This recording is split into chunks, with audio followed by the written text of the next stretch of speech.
विद्यार्थी मित्रांनो, आपल्या सर्वांचे हार्दिक स्वागत आहे। विद्यार्थी मित्रांनो, आतापर्यंत आम्ही फक्त फर्स्ट इयर एम्प्लॉयबिलिटी स्किलचे MCQ टाकत होतो। बऱ्याचशा विद्यार्थ्यांच्या आम्हाला अशी डिमांड आली की बाबा सेकंड इयरचे टाका, त्यामुळे आम्ही सेकंड इयरचे सुद्धा एम्प्लॉयबिलिटी स्किलवरचे MCQ चालू केलेले आहेत। तर विद्यार्थी मित्रांनो, हे आहे series employability skill question bank for the year second CTS student in accordance with the employability skill curriculum 2023च्या करिक्युलमनुसार एम्प्लॉयबिलिटी स्किलचे व्हिडिओ आपण चालू करणार आहोत। आमचं पब्लिकेशनचं नाव आहे इनोव्हेटिव्ह व्ह्यू पब्लिकेशन आणि आपल्याला या संदर्भातील बरेचसे स्टडी मटेरियल व्हिडिओ हे आमच्या IBVP ऑनलाईन या यूट्यूब चॅनलवरती मिळेल। विद्यार्थी मित्रांनो, आपला रिस्पॉन्स असाच राहू द्या आणि आम्हाला फीडबॅक द्या की आणखीन तुम्हाला काय काय अपेक्षित आहे, आम्ही ते तुम्हाला फ्री ऑफ कॉस्ट यूट्यूबवरती प्रोव्हाइड करू। विद्यार्थी मित्रांनो, आमचं एक ॲप सुद्धा आहे जे गुगल प्ले स्टोअरवरती आपणास भेटेल आणि त्यामध्ये विशेषतः सप्टेंबर महिना हा टोटली फ्री आहे इलेक्ट्रिशियन आणि वायरमनच्या विद्यार्थ्यांसाठी। आणि जे काही अदर कोर्सेस आहेत त्यामध्ये तुमचा हा जो कॉमन सब्जेक्ट आहे त्याचे सुद्धा तुम्ही त्याचा आस्वाद घेऊ शकता। निश्चितच सगळ्यांनी ते पाहावं, त्यातून अभ्यास करावा आणि आम्हाला फीडबॅक द्यावे। चला तर मग आपण चालू करूया employability skill year second for CTS student. विद्यार्थी मित्रांनो, कोणताही विषय चालू करताना पहिले आपल्याला सिलेबस माहिती पाहिजे आणि जर तुम्हाला सिलेबस माहिती असेल तर तुम्ही त्या ओरिएंटेशनने प्रिसाइज त्याचा अभ्यास करू शकता, ज्यामुळे तुमचे मार्क हे तुम्हाला चांगले पडतील आणि तुम्ही चांगल्या स्कोअरने तुमचा जो काही ITI वगैरे आहे, जो काही ट्रेड वगैरे आहे तो क्लिअर करताल, जे की तुमच्या भविष्यासाठी अत्यंत उपयोगी आहे। तर विद्यार्थी मित्रांनो, एम्प्लॉयबिलिटी स्किल सेकंड इयर स्टुडंटसाठी त्याची जी क्वेश्चन बँक आहे त्याचा हा इंडेक्स आहे जो की खाली दिलेला आहे। याला आपण चॅप्टर म्हणू। चॅप्टर नंबर 1 जे आहे बेसिक करियर स्किलशी रिलेटेड आहे, 2 फ्युचर वर्क स्किल आहे, 3 इंटरनेट स्किल आहे, 4 प्रोफेशनल स्किल आहे आणि 5 एंटरप्रेन्योरशिप स्किल आहे। विद्यार्थी मित्रांनो, जर तुम्ही या सगळ्या स्किलचा जर काळजीपूर्वक विचार केला तर तुम्हाला यात करिअरची सुद्धा इन्फॉर्मेशन भेटेल, तुम्हाला फ्युचर काय वर्क करायचे याची इन्फॉर्मेशन भेटेल। या 2 गोष्टीसाठी आवश्यक इंटरनेटच्या सुद्धा स्किल आहे। या गोष्टी जर तुम्ही व्यवस्थितपणे टॅकल केला तर तुम्हाला प्रोफेशनल स्किलमध्ये जर काही लॅक्यून असेल तो क्लिअर होईल आणि अल्टिमेटली तुम्ही चांगले एंटरप्रेन्युअर बनू शकता। विद्यार्थी मित्रांनो, ITIचा बेस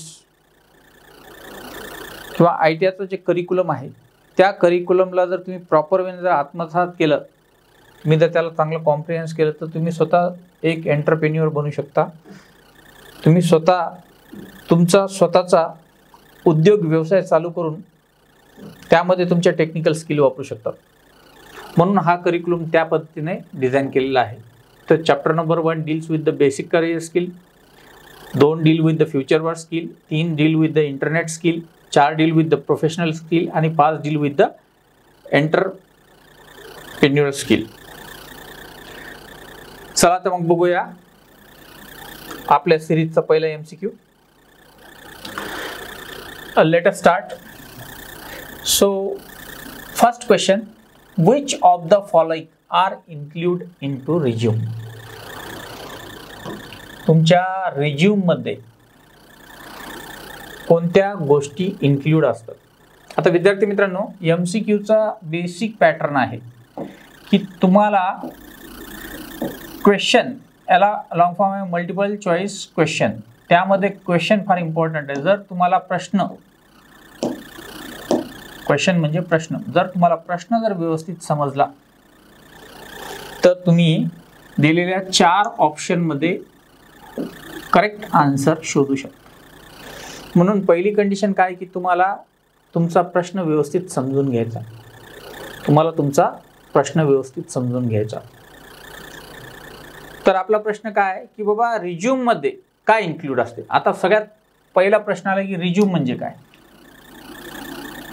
कोणी कोणी याला CV म्हणतात, म्हणजेच करिक्युलम व्हिटा म्हणतात, किंवा याला आपण सिंपल लँग्वेजमध्ये जर म्हणलं तर बायोडाटा समजू. लेमन लँग्वेजमध्ये बायोडाटा किंवा तुमची ओन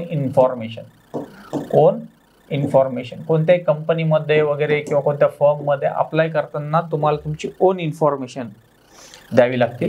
त्यामध्ये काय काय असते असा हा प्रश्न आहे. चला तर मग ऑप्शन बघूया. पहिलं आहे hobbies, favourite foods and personal interest, हे असते का. दुसरा ऑप्शन आहे childhood memories, dreams and aspiration, हे असते का. किंवा daily routine, favourite movies and vacation plan, हे असते का. किंवा हे आहे चौथा ऑप्शन आहे contact information, educational detail, skill and work experience. So option number 4 is the correct answer. तर त्यामध्ये तुमची पर्सनल इन्फॉर्मेशन असते, तुमचा कॉन्टॅक्ट नंबर असतो, तुमचं नाव असते, तुमचा रेसिडेन्शियल ॲड्रेस असतो जेणेकरून पत्रव्यवहार व्हावा, ईमेल ॲड्रेस असतो आता जेणेकरून ते तुम्हाला मेल पाठवतील, तसंच तुमचा कॉन्टॅक्ट इन्फॉर्मेशन असतो, मोबाईल नंबर वगैरे. पूर्वीच्या काळामध्ये टेलिफोन नंबर वगैरे राहायचे ते द्यायचे.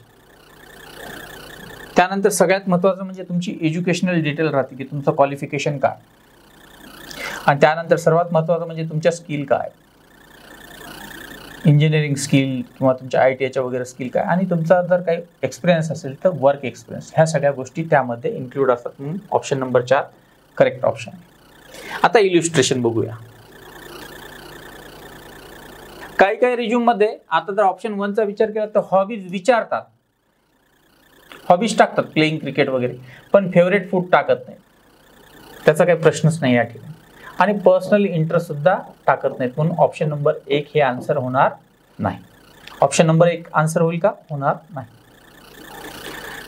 आता option number 2, this method is called as a elimination method. या मेथडला काय म्हणू आपण, इलिमिनेशन मेथड. म्हणजे एक एक ऑप्शन MCQ आपल्याला जे रॉंग त्याच्यातलं सेन्स भेटला की तो इलिमिनेट होता.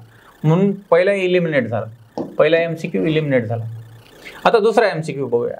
तर पहिलेच बघा, चाइल्ड मेमरीज, त्यांना तुमच्या लहानपणीच्या आठवणीचं काय करायचं, काहीच घेणं देणं नाही. तुमच्या स्वप्नांबद्दल काहीच घेणं देणं नाही त्यांना. म्हणून चाइल्ड मेमरी आणि ड्रीम्समुळे ऑप्शन नंबर 2 सुद्धा रिजेक्ट झालेलं आहे, इलिमिनेट झालेलं आहे. आता ऑप्शन नंबर 3 मध्ये डेली रुटीन, फेवरेट मूवीज तुम्हाला कशाला विचारतील. टेक्निकल इंटरव्ह्यू आणि मूवीजचा काही प्रश्नच नाही, व्हॅकेशन प्लॅनचाही काही प्रश्न नाही.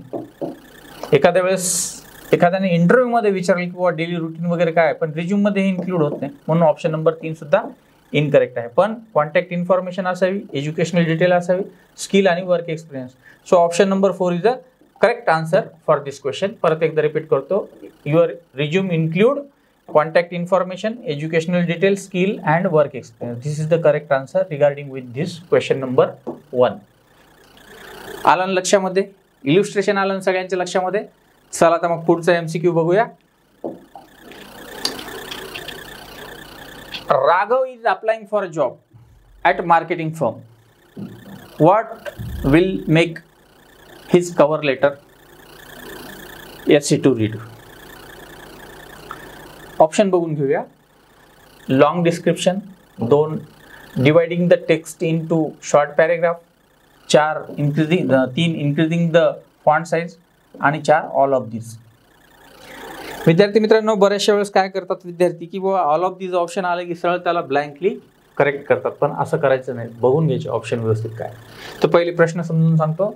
राघव काय करतोय की एका जॉबला अप्लाय करतो. कुठे, एक मार्केटिंगची फर्म आहे, वेगवेगळे जॉब प्रोफाईल राहतात, मार्केटिंग असेल, सो अँड सो असेल. मार्केटिंग फर्ममध्ये तो जॉबला अप्लाय करतोय.